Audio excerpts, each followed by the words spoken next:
Last year, the New York Knicks traded away their franchise player in kristaps Porzingis to the Dallas Mavericks for DeAndre Jordan, Dennis Smith Jr., Wesley Matthews, and 2 future first-round picks. The Knicks also had to give up Trey Burke, Tim Hardaway Jr., and Courtney Lee, but they weren't the main part of the trade. Most people like to bash the Knicks for this trade, but it really wasn't a big loss for them. Matter of fact, this could have been extremely good for the Knicks if it went right. The Mavs also did well in this trade, acquiring a top 5 power forward and other solid role players. In this video, we were going to look back at the Kristaps Porzingis trade.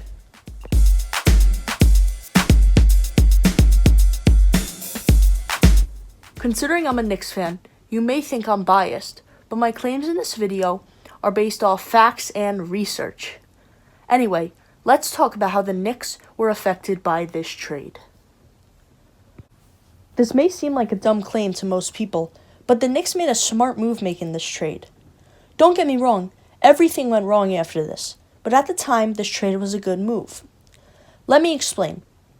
At the time of this trade, the Knicks were in an extremely bad place. They had the worst record in the Eastern Conference, their franchise player was injured, etc. Overall, just not a situation you want to be in. Then, Kristaps Porzingis requested a trade.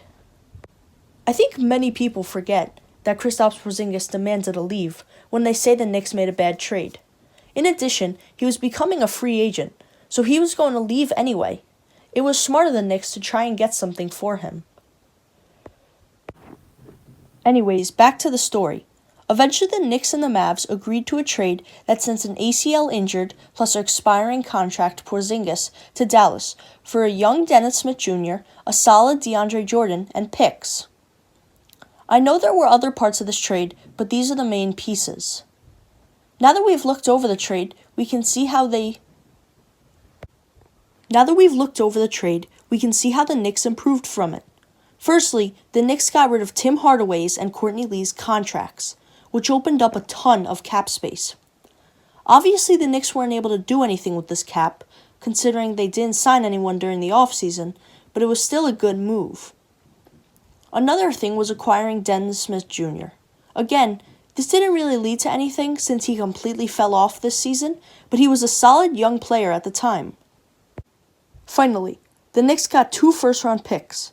This is the only thing from the trade that hasn't gone to waste. If the team wants, they can trade these picks or save them to hopefully get a high draft pick in the future. Now, let's look at the other side. Just like the Knicks, the Mavs were positively affected by this trade. They were able to acquire Porzingis and get a nice role player in Tim Hardaway Jr. Unlike the Knicks, though, the Mavs are much better this season because of this trade.